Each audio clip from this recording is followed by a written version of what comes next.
Good afternoon, my name is Josh from CyclonesOZ, and here is your latest evening update on Tropical Cyclone Alfred, currently rapidly intensifying offshore from the Queensland coastline, expected to become a powerful tropical cyclone over the next 48 hours before heading towards the Queensland coastline, maybe making a landfall by this weekend or into early next week.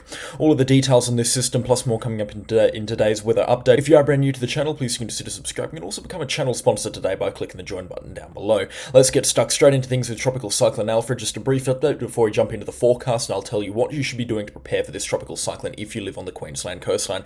You can see Tropical Cyclone Alfred offshore really wrapping up some pretty healthy convection now around its centre of circulation. You can see that on the infrared satellite imagery. Plenty of really healthy convection now wrapping around into this system right now, and you can see it on those satellite frames, the latest ones. Very defined low pressure centre in the centre of this system right now, and then a very nicely developing eye wall along the northern side with some powerful convection and thunderstorms wrapping around the northern side of the system here. It's really apparent that this system is rapidly intensifying at this time, even in the wake of some pretty high wind shear that has hurt the storm overnight. This system is now really putting on knots at a rate of knots as we head into the afternoon hours, and it certainly looks like this system here has full intentions to get to severe tropical cyclone status by later today or into early tomorrow morning.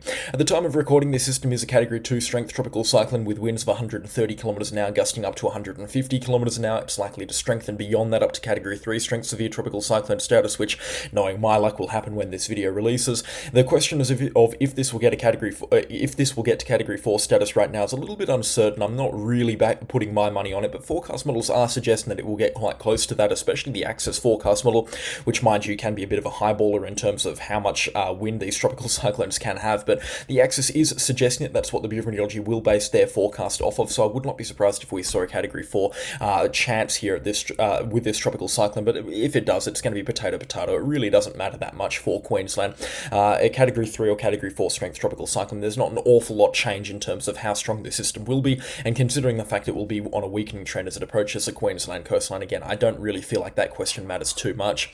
And speaking of the forecast of this system, let's just jump straight into it now, starting off with the forecast models. In a few minutes, I'll get to my honest predictions and analysis on this system here and tell you what locations are expected to be impacted.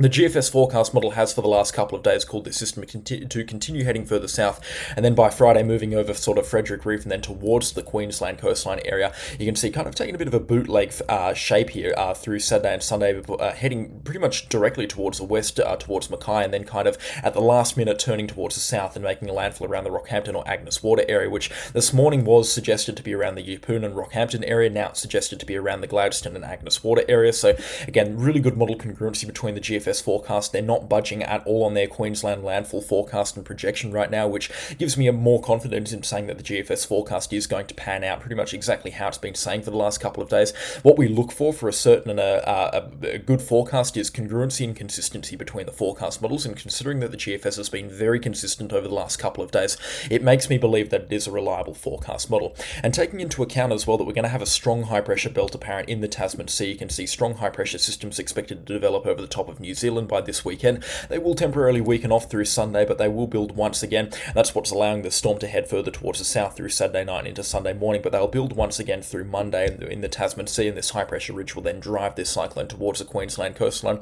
It's funny how weather over New Zealand can have such a dramatic impact over in Queensland, especially during cyclone season when we're talking about these high pressure systems here and them being the driving factors for these tropical cyclones. But that's what's happening here. This high pressure system expected to drive this cyclone into Queensland, which is a factor that I don't believe the other forecast models are taking into account. I mean, you can see here with the Eastern Weather forecast taking this system pretty much right down for a recurve fashion here, not even really approaching the Queensland coastline, but through this weekend and into early next week, taking it down in towards the Tasman Sea, and then for some funky business here as this high pressure ridge builds into the early parts of next week, then directing this system towards the southeastern corners of Queensland, once again really teasing the Queensland coastline with a bit of a landfall come the 7th of March, and then taking it for a ride again down into the Tasman Sea.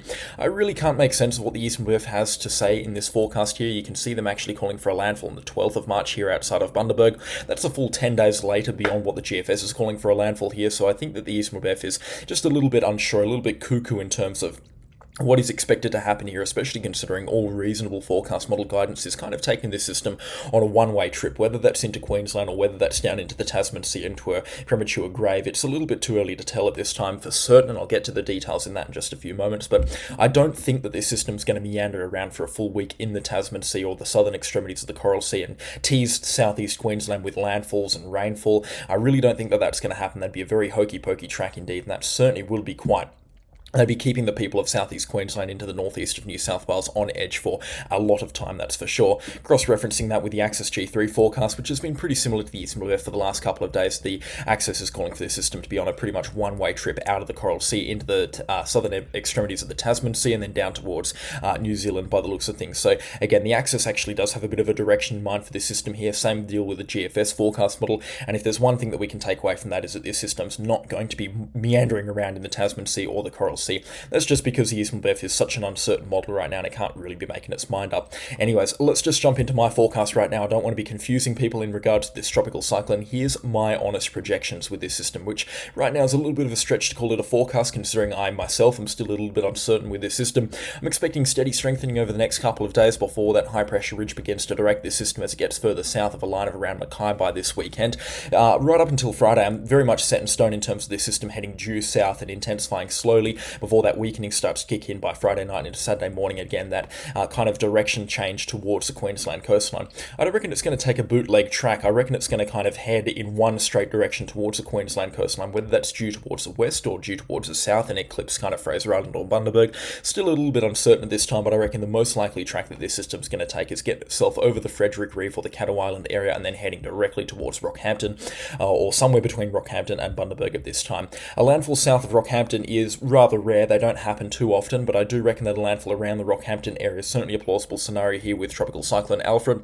My personal opinion, at about a 15 to 20% chance now for a landfall in that area. Chances are rising for that as well. I'm especially confident in it with looking at the latest GFS forecast model run, considering the fact that that has been a very good reason to base my forecast of it, not only with the GFS being a tried and tested forecast model and very reliable for Queensland during cyclone season, but it's also the fact that it has been the most certain and the most set in stone cyclone model, at least for this tropical cyclone, for the last couple of weeks on Tropical Cyclone Alfred. So I'm very confident in saying that this system is going to head down towards Queensland for a landfall, and whilst I'm not calling for a landfall right now, there's still a little bit too much uncertainty and a few details in the forecast models that I'd like to see outlined over the next couple of days.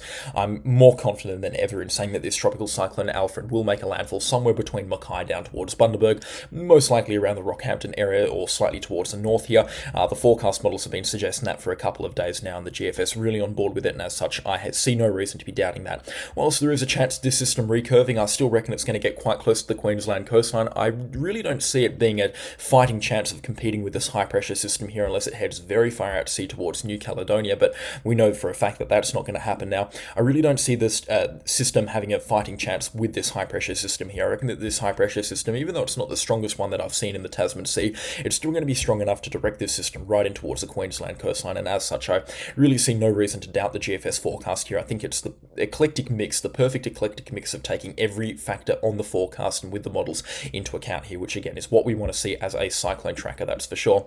So just to summarise that, sometime between the 2nd and the 5th of March, most likely around Monday the 3rd of March, to be honest, around the Rockhampton area, a weak tropical cyclone landfall of high-end Category 1 or very low-end Category 2 proportions can be expected. That's my personal projection right now. That's also in line with what the GFS forecast model has been saying. And whilst it is still a very uncertain scenario, and we're going to have to wait till tomorrow morning to really know and make sense of exactly what is expected here with the forecast models, I'm hoping that there'll be some certainty between all three major forecast models. That's the best that we can do right now, and I reckon that people along the Queensland coastline should start preparing accordingly for that. And I will get to the preparations and your checklist in just a few moments. I would just like to talk about other potential impacts along the Queensland coastline. Not only will we have strong winds, as with every tropical cyclone, you can see peak wind gusts over a 3-day period from the GFS forecast model up to about 125 kilometres an hour for locations between Ogmore through Rockhampton, Agnes Water and Gladstone, then down towards Bundaberg and into the northern areas of the Sunshine Coast, including Fraser Island and Hervey Bay. Wind accumulations there will be anywhere between 90 up to 125 kilometres an hour, and while stronger wind gusts can be expected along the coastline and exposed locations, I don't reckon the major population centres will get winds more than 100 kilometers an hour, and certainly nothing more than about 90 kilometers an hour sustained. Still enough to cause minor tree damage, power line failures, and minor roof failures as well. Inland, the winds will drop off very quickly. You can see Billawheeler still expecting damaging wind gusts, and then out towards Taroom and Chinchilla, wind gusts shouldn't be anything higher than about 60 or 70 kilometers an hour out there. Even if this system makes landfall, it'll be a very weak tropical cyclone. Considering its slow-moving nature, it'll be pretty quick to die off as it heads further inland as well. Rainfall accumulations are still a little bit uncertain at this time, especially if this tropical cyclone is slow-moving. It'll obviously be generating much more rainfall than what the forecasts are suggesting, but with the GFS now pretty confident with numbers up to about 400 to 500 millimeters along the Queensland coastline. I'm very confident in that as well, and I reckon there'll be a wide swathe of locations between Ogmore down towards Harvey Bay that pick up about 500 to 600 millimeters, especially just inland outside of Gladstone and Miriam Vale, with the mountains adjacent. They're expected to be picking up to about 600 millimeters of much needed rainfall, but that will still cause some significant flooding in some of these areas. If this cyclone does make a landfall, that will be very different to if this cyclone does just skirt the coastline, but I reckon regardless there will be a couple of 100 millimeters around the Yeppoon area. Even if this cyclone just skirts the coastline and then recurves down, you'll still be getting the residual showers from the system flowing into the system over there, so there will be some good rainfall in that area. But if this cyclone does make landfall, obviously there'll be much more rainfall to be talking about in this area. Storm surge heights shouldn't be anything more than about 4 feet right now, so if you live in a really exposed and low-lying location very close to the coastline, you are at a risk of flooding, and I'd highly recommend sandbagging or beginning to sandbag from Friday or Saturday onwards, especially if this cyclone's forecast does still continue to take it over a landfall for Queensland. So make sure you do have your sandbags ready to go and ready in action right now. But yeah, I don't think storm surge will be a massive problem. I think it will more sort of be the flooding threat that will be the problem for this tropical cyclone. Sea temperatures as well are pretty good along the coastline, up to about 27, 28 degrees Celsius in location, so it will still be able to strengthen or hold its intensity right up towards landfall, but it won't be anything impressive, that's for sure. In terms of preparations that the Queensland area needs to be taken into account right now, along the central Queensland coastline, so this is for people between Mackay down to the northern parts of the Sunshine Coast, including Harvey Bay, but nowhere further south than that, also along Fraser Island. So this includes Bundaberg, Water, Gladstone, Rockhampton, Yeppoon, Ogmore, and then up towards Mackay. For Mackay, I think you can get away without preparing for this tropical cyclone. If it does go into the coastline, it's certainly not going to be going in as far north as Mackay. I can pretty much guarantee that right now. But for these locations, definitely start preparing for a Category 2 strength tropical cyclone landfall. Make sure you have 5 litres of water per person per day for the duration of this tropical cyclone impact, so I'd say that is this weekend and into early next week. If you're looking at a family of 5, you're probably wanting about 500 litres of water, not 500 litres of water rather, you'd be looking at 125 litres of water. I did 125 times 5 in my head there. You'd be looking at about 125 litres of water. That's a little bit more, about half a barrel's worth of water. So if you've got that in terms of drinking water supply, you should be all set. That'll be good to get ready today or even in towards tomorrow as well. Make sure you've got plenty of bottles ready, and that doesn't include showering, cooking or bathing water either. So make sure you do have that ready if you feel like you're going to need it, which you probably will in a tropical cyclone, that's for sure. Canned food, perishable food supplies, I wouldn't recommend getting them ready today, but if you want to beat the rush, it certainly is a good idea to get that done today. But there is again a chance that this tropical cyclone completely misses the coastline. You're just going to have 100 tins of baked beans sitting on the shelf that are going to go to waste. So again, you could probably get away with waiting for another day for those there, but if you get in early, it will leave more supply for other people, which again is always a good thing. But you run the risk of them not being used in this tropical cyclone again if it refuses to make that landfall. And other non-perishable food supplies are always a good thing to have ready in terms of the being ready for cyclone season as well. Make sure you've got your cyclone readiness kit ready, you've got your working radio, you've got your batteries and etc. Generator if you feel like power is very important to your property, but in major population centres, especially with a weak tropical cyclone coming through, it should be restored within about 48 hours. There will be plenty of calls to help as well, so make sure you are self-sufficient. The SES will be taking quite a long time to respond to emergency calls in a tropical cyclone, considering they will be very overloaded in an event like this. And make sure you're pruning the garden up as well, removing loose branches and getting all your garden furniture as well away from the impacts of this tropical cyclone. It certainly is a bit of a daunting time, especially if this is your first tropical cyclone, but I would just like everybody to know that this is a weak system. It's expected to come ashore as a weak tropical cyclone, Category 1 or Category 2, and if that does change, there will be ample time to prepare for it adequately.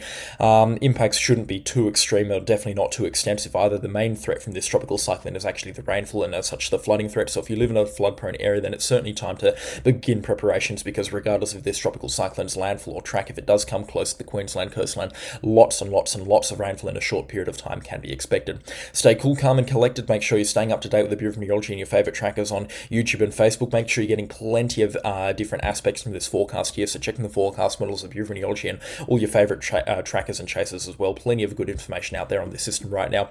And don't get trapped into fear-mongering forecasts as well, such as a severe tropical cyclone going for Queensland. Again, if the forecast was to change for the worst, we would have plenty of time to know about it, and just enjoy it. This certainly does look like the tropical cyclone that could be more enjoyable than not. I know a lot of people get excited for tropical cyclones up in north and central Queensland. I know it's not everybody's cup of tea, that's for sure, considering it is still a killing machine at the end of the day, this tropical cyclone. They are very dangerous, but a category 1 is going to feel like a bunch of wind and rain. It's going to be pleasant to stay inside the whole day. It's not likely to cause significant damage. A category 2 is when things start to become a little bit more serious, but embrace the tropical cyclone, make sure you are ready for it, and stay cool, calm and collected in an event like this. That is all from me today, and I'll catch you all in the next storm. Goodbye.